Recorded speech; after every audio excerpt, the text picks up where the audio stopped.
Plaintiff Robert Zeck met the defendant at a skate park, and Robert claims he's always been a troublemaker. Robert says when the defendant was 16, he was a pizza delivery boy. But while delivering pizzas, he and his friends would smoke pot in the pizza van. Robert's suing because he claims the defendant damaged his TV. Defendant Leif Warner says on the night the TV was damaged, he, Robert, and their friends had been drinking. Leif claims Robert was then showing off his kung fu moves. So Leif went to karate kick a friend, and the TV was accidentally damaged. He's countersuing for car damages and a lamp. Start with you. Okay, Your Honor. Let me just give you some background on us.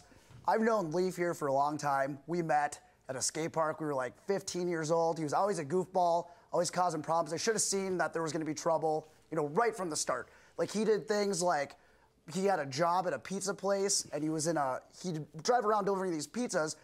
People were in the van, his friends partying in the back while he's delivering the pizzas, smoking pot, all these things, like marijuana. He was like 16. This was right away from the get-go. I mean, honestly, his parents named him Leif. I think they kind of foresaw the future, if you know what I mean. Oh, no. So you're saying his parents knew he would be a weed head? Yes. Yes, Your Honor. So he called him Leif. That's correct, Your Honor. Don't say that. Go ahead. So, Your Honor, so the thing is, you know, he does different things like he had this crazy idea. We'd sing karaoke, you know, from time to time, and he's like, let's go to the thrift store and dress up like clowns and stuff like this. Being a good friend, as I am, I'm like, okay, we can do that. But, you know, things like this, it's just silly things. I mean, I have pictures of this if you want to see it. Let's see it. All right. That's one of the outfits that we... Have some fun with these guys. This is the clown outfits you all used to wear? Well, just, you know, outfits that are really goofy. He picked this one out for me. You didn't change clothes. Just kidding. All right. Yeah. So like to have a good time. Yeah, so he does things like that. Like, he'll be like, hey, let's get, you know, American flag jackets and go to the bar, you know, and it's like, what? We're going to all wear the same jacket. And you do the same thing? Huh? Well, Your Honor, I'm a really good friend, so I'm just trying to help, you know, help him get through this, help him, you know, grow up. All right. You give me some background on your friendship. Well, let me tell you about Robbie here.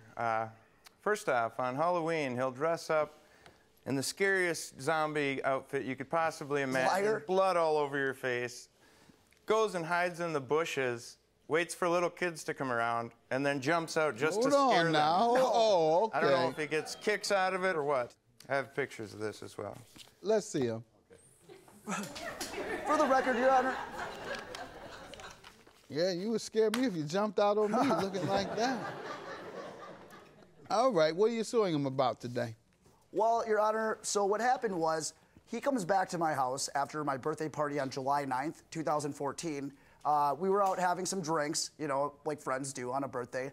Come back to my place. I'm actually a black belt in martial arts, so I'm showing him some moves, you know, kind of getting loose, you know, like showing him some things. But he has no business doing any martial arts moves. He has no training at all, anything like that. So he, you know, I go to bed. He decides he's going to put on a show for all our friends, and he's, you know, moving around like this. He karate kicks my TV, breaks the TV.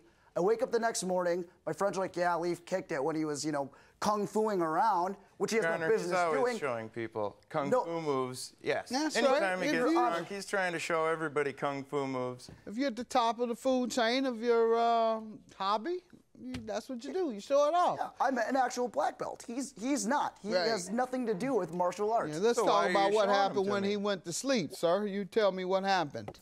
Well, Your Honor, like he said, we're out for his birthday, having some drinks. We came back to his house. You were getting out of hand? Oh, you were also drunk. Well, not as drunk as you. Next thing, he's showing us kung fu moves, as usual. Every time he gets drunk, he's showing us kung fu moves, trying to show us how to do them. So he passes out. In the middle of a move? Yeah. He just passes out? Go ahead. No, he passes out. Me and some friends are still practicing these moves. I go to kick one of my friends, and he dodges He's kicking out of his the friends. way, bumps the TV. The TV falls, gets cracked in half, and he thinks I kick it in half or something on purpose. Well, the TV was moved because of your kick, even though it was I never moved. touched the TV. You did with your foot. Tell me again what happened. I kicked at the TV, or at my friend. He moved. I think he's Why suing does the your wrong friend move?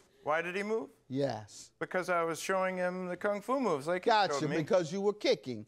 Otherwise, it wouldn't have happened. Even if what I hear from you is true, he wouldn't have had to move had you not kicked at him. So therefore, the TV would not have been broken. But I believe you kicked that television. What's your counterclaim? $1140 for car damages and the value of a lamp. Yes, later or after that night, the next morning, he woke up and discovered the TV was broken. He ran out in a furious rage, runs outside and drop kicks my car, causing damage to the front fender and cracking the headlight. Okay, what's the lamp? Oh, the lamp. That was a gift I gave him as an apology, so to speak, for that incident that night. The lamp's name is Jason French. I named it after a former friend of ours who doesn't come around anymore. So I give him the lamp as an apology. He doesn't accept my apology. And I asked for the lamp back. He will not give me the lamp back. I won't give you that lamp back. That's fine. I'm not going to lose Jason French again. Well, you Yes, just sir. did. It's Yes, fine. sir. That was a gift. Once the gift is completed, you cannot take it back. So what do you have with your car damages? You admit to doing that? I did not do that, Your Honor. Oh, you didn't? I did not, Your Honor. Okay. What evidence do... Your Honor. He is making up stories. That's a little Sir, do you have excessive. any evidence that he did this? You guys are acting like actors. He has- Or you acting very silly. Lie! This is the car, sir? And yes, he drop kicked the car, causing those damages. To the light area. Yes, the fender, and it cracked the headlight. You have any witness statements? I do not have any You statements. saw him doing it. Yep. So what did you do? I mean, yelled, Okay. got angry. All right, you haven't convinced me. Your testimony has seemed inconsistent, and quite frankly, it sounds silly, most of what you said. I'm going to agree with a guy who doesn't sound as silly. Have a good day. Judgment for the plaintiff. Yours is dismissed. He's learned kung fu just to That man- kick your He couldn't beat me up. He's nothing. He's like the Chuck Norris on Bruce Lee. We all know Bruce Lee's better.